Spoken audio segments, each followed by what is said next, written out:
ध्यान से देखा तो चिता में से आवाज आ रही थी, कौन हो?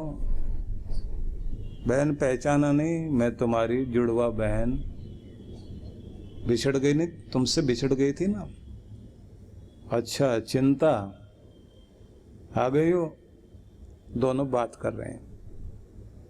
तो इतने दिनों में क्या करती रही? तो चिंता कहती है, तुम क्या करती रही? बोले, हम तो वही काम करते हैं जो रोज करते हैं, मुर्दे को जला देते हैं। तुम क्या करते हो? बोले, हम जीते को जलाते हैं। दोनों बहनें वही काम कर रही हैं, निकल कर गई भी हैं। अब दोनों अपनी अपनी महिमा बताना शुरू कर रहे हैं। चिंता कहती है, तू क्या करती है? बोले, एक बार में जला के राख कर देती हूँ। बोले, अच्छा, बस एक बार में? मैं तो रोज रोज जलाती हूँ। ऐसी धीमी आंच जला के रखती हूँ, ना सोने देती हूँ, ना जागने देती हूँ, ना खाने देती हूँ। कोई भी आदमी बैठा हुआ हो, हर समय सुलगता रहेगा, सुलगता रहेगा। मैं मजा ज्यादा लेती हूँ। मेरी शक्ति तो बहुत अच्छी है। वो कहती, हम तो एक बार में जला देते हैं। बोले, हम तो बार बार जलाते हैं। इसने कहा कि मैं एक बार में आदमी को विदा कर देती हूँ। बोले, तुम तो मजा लेना नहीं जानते, हम तो जकड़े रखते हैं, ना मरने देते ना जीने देते। बोले, मैं आंसू डाल देती हूँ सारे परिवार पर। पहले तो जाने वाला ही आखिर में जब जाता है उसके आंख में आंसू आ जाते हैं जब छोड़ रहा होता है। उसके बाद उसके सारे लोग। बोले, ना मैं आंसू बहने देती। चिंता कहती है, ना मुस्कुराने देती। मैं तो अंदर अंदर से ही उसे ऐसा कर देती हूँ, आंसू तो उसके होते हैं लेकिन अंदर चल रहे होते हैं। दोनों अपनी महिमा कह रही हैं। अब महात्मा जी सुन रहे हैं। बोले, बहुत बुरे फंसे आज इन दोनों के बारे में सुन तो रहे हैं, लेकिन देखो बेचारे लोग कैसे रहते होंगे, कैसे जीते होंगे। तो चिंता कहती है, बहन तू किसी के साथ है? बोले, मैं तो किसी के साथ नहीं रहती, एक बार में ही साथ छुड़ा देती हूँ। चिंता कहती, पर बहन मैं सबका साथ देती हूँ, थोड़ी सी होश संभाल ले कोई। और बूढ़े बूढ़े आदमी को तो इतनी चिंता देती हूँ, इतना उसका काम करती हूँ, सारा दिन माथे पे हाथ रख के बैठा रहता है, बस उसके माथे पर हम ही तो रहते हैं। तू तो मृत्यु से जुड़ी है। चिंता कहती है, बहन तू चिता से कह रही ना चिंता, तो मौत से जुड़ी है, मैं जिंदगी से जुड़ी हूं। चिता बहन तो आखिरी सत्य है, लेकिन मैं प्रथम सत्य हूं कि हर एक के साथ मैं आती जरूर हूं।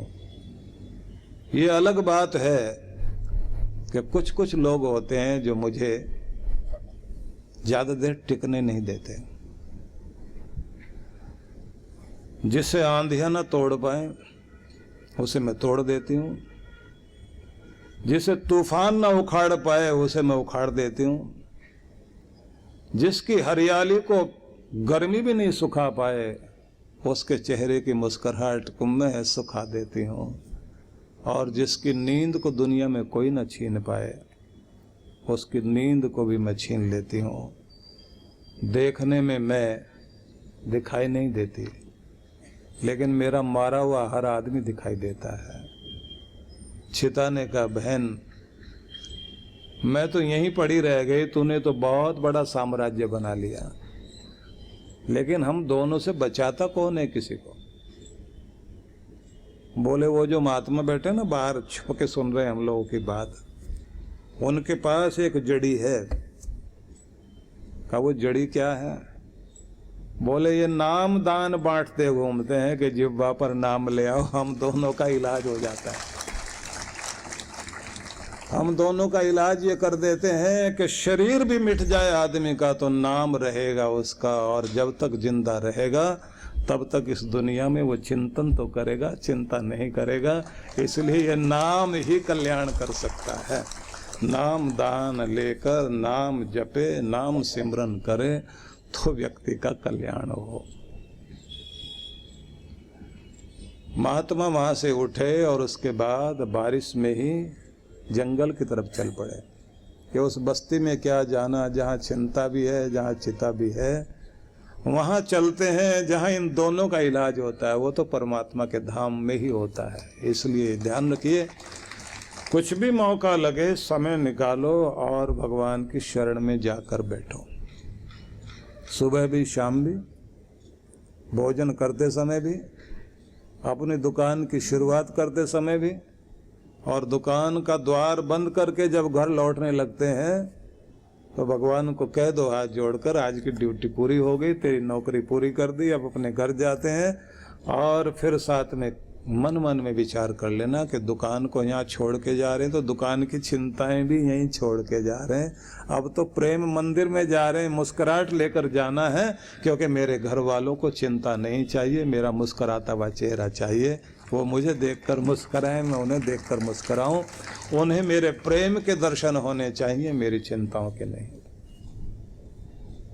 और फिर संकट मोचक बनकर, चिंता हरण बनकर आप चिंतामणि बन जाइए कि घर में जाओ तो सब लोग तुम्हें अपनी अपनी चिंताएं बताएं और आप वहां कहो मैं हूं ना।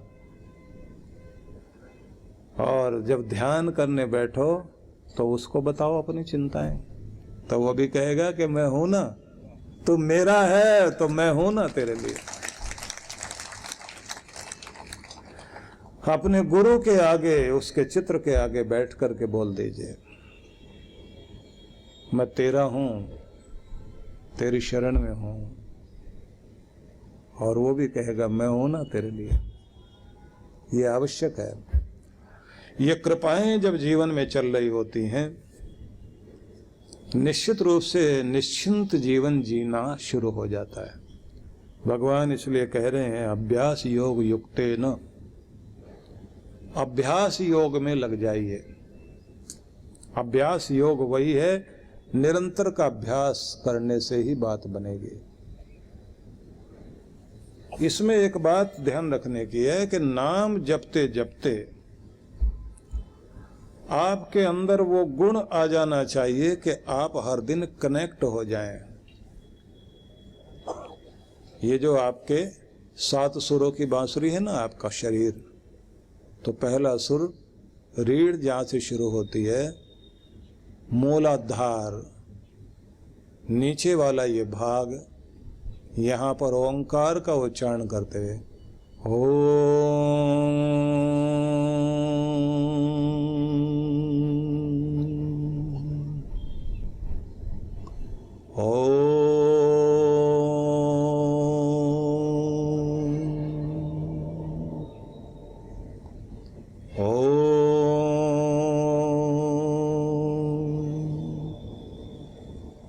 तो पृथ्वी से जुड़े बैठे हो तो वाइब्रेशन शरीर के निचले हिस्से में अनुभव करो, और अनुभव करो शांत, निश्चिंत, बेफिक्र, कृपाओं से युक्त मैं हो रहा हूं।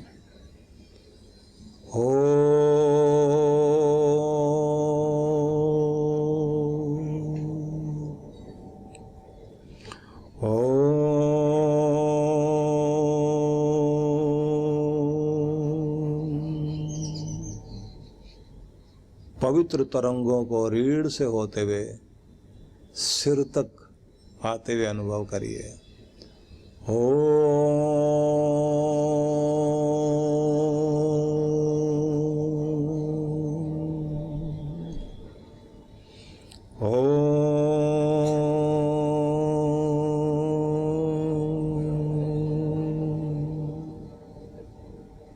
पवित्र हो रहा हूं, शांत हो रहा हूं, निर्भय हो रहा हूँ, मुझ में नेतृत्व शक्ति जाग रही है, खुद का नायक बन गया हूँ, खुद का लीडर, खुद को दिशा देने वाला, क्योंकि तू है ना मेरे साथ। और ऐसा महसूस करते हुए, उच्चारण करते हुए कनेक्ट हो जाओ भगवान से। हो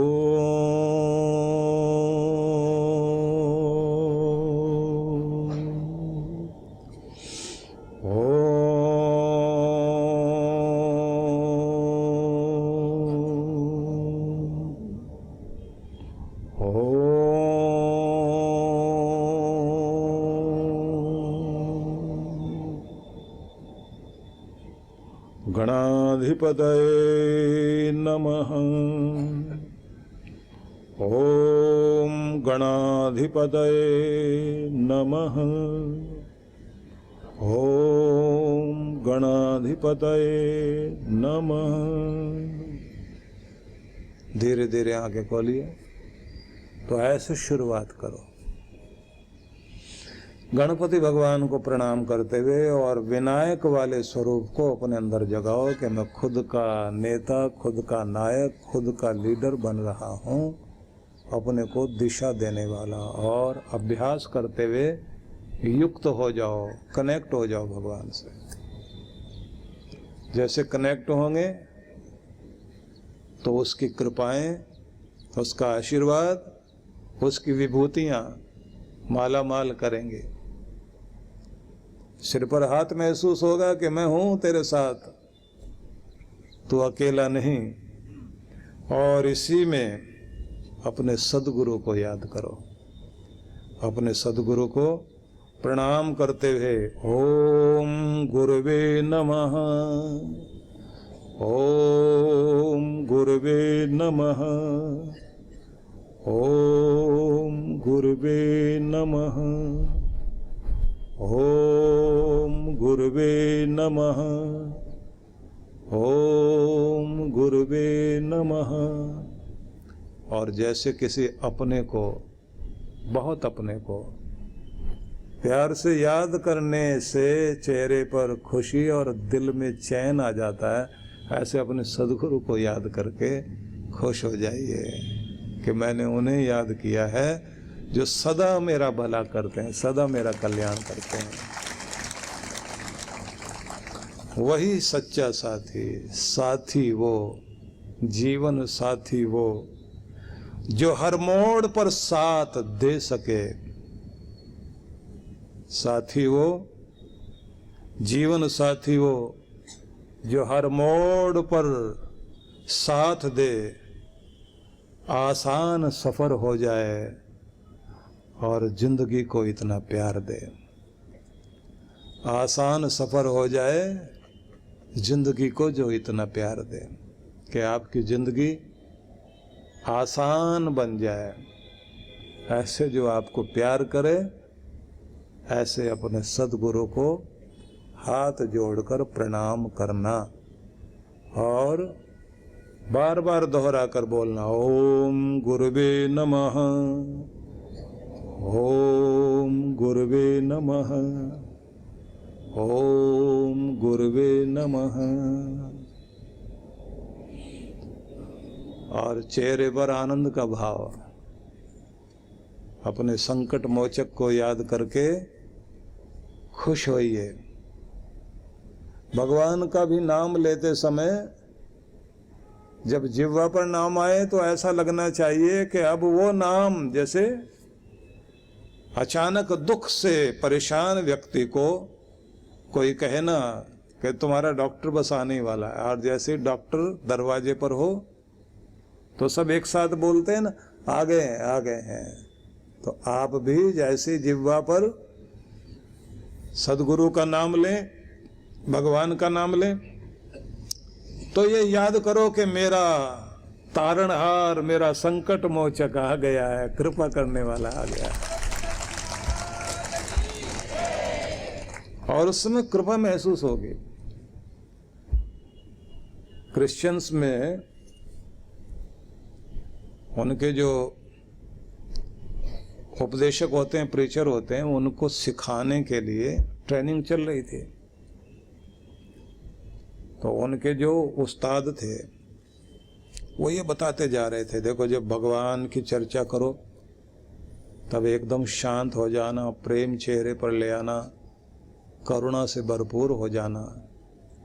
लगना चाहिए कि भगवान का जिक्र करते करते तुम्हारे अंदर होलीनेस महसूस हो रही, पवित्रता महसूस हो रही। और जब तुम स्वर्ग की, हेवन की बात करो तो बहुत खुश हो जाना, एकदम चेहरे पर आनंद का भाव, ऐसा हाथ करना और इतने आनंद में आ जाना। हेवन की बात हो रही है, स्वर्ग की बात हो रही है, चेहरे पर स्वर्ग दिखाई देना चाहिए, एकदम खुशहाल। उनमें से एक खड़ा हो गया, बोले जी अगर नरक की बात करनी हो फिर क्या करना है? बोले फिर कुछ भी नहीं करना, जैसा तेरा चेहरा वैसा ही बनाए रखना, पता लग जाएगा नरक है इसके चेहरे पर, फिर क्या करना है? ऐसे ही रहो बस, क्योंकि हर पल नरक में तो हो ही तुम। तो अपनी बुरी हालत से अच्छी हालत में आने के लिए जब उसकी चर्चा करते हो तो उसके आनंद को महसूस करिए और फिर नाम जपिए, देखो क्या कमाल होता है। वसंत पंचमी का एक सुंदर अवसर है हम सभी के लिए, जिसमें हम सरस्वती आराधना के लिए अपना प्रयोग कर सकते हैं। मेधा, प्रज्ञा, बुद्धिमत्ता, विद्या, ज्ञान, सफलता प्राप्ति के लिए आशीष लेने का अवसर है। हर व्यक्ति सफलता चाहता है, लेकिन हर कोई सफल हो नहीं पाता। सपने देखना एक बात है और सपनों को हकीकत में बदलना एक बात है। बहुत सारे बच्चे बहुत अच्छे से याद करते हैं अपने लेसन को, अपने पाठ को, और उनको लगता है कि उनको सब याद हो गया, और थोड़े समय के बाद में जब वो देखते हैं तो वो सब कुछ उनको भूल जाता है। पढ़ते समय तो सब याद था और एग्जाम्स के समय में आप सब भूल गए, तो इसका मतलब है कि आपने ठीक ढंग से अपनी तैयारी नहीं की। वो तैयारी कैसे होनी चाहिए, इस चीज को भी आपको सिखाया जाएगा। तो सबके लिए एक अवसर है, 16 फरवरी को वसंत पंचमी का यह अवसर है। आप लोगों ने केवल अपना जो एक फॉर्म है उसको भर करके आपने देना है, और साथ साथ जो है आप अपनी तैयारी कर लीजिए और इसकी शर्तों को पूरा कीजिए। अपने घर बैठे बैठे आप इसको सीखिए और आप देखेंगे आप अवश्य सफल होंगे। मेधावी ध्यान आप सबके लिए एक बहुत ही उपयोगी है और आपकी बहुत अच्छी सहायता करेगा। मेरी बहुत सारी शुभकामनाएं आप सभी के लिए।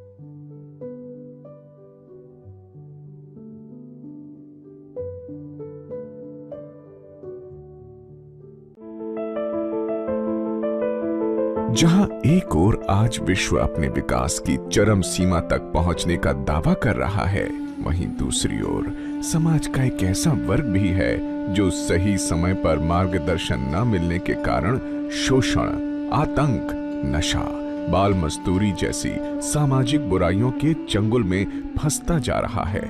इस वंचित वर्ग को समाज की मुख्य धारा से जोड़ने के लिए विश्व जागृति मिशन फरीदाबाद अनेक सेवा परिकल्प चला रहा है।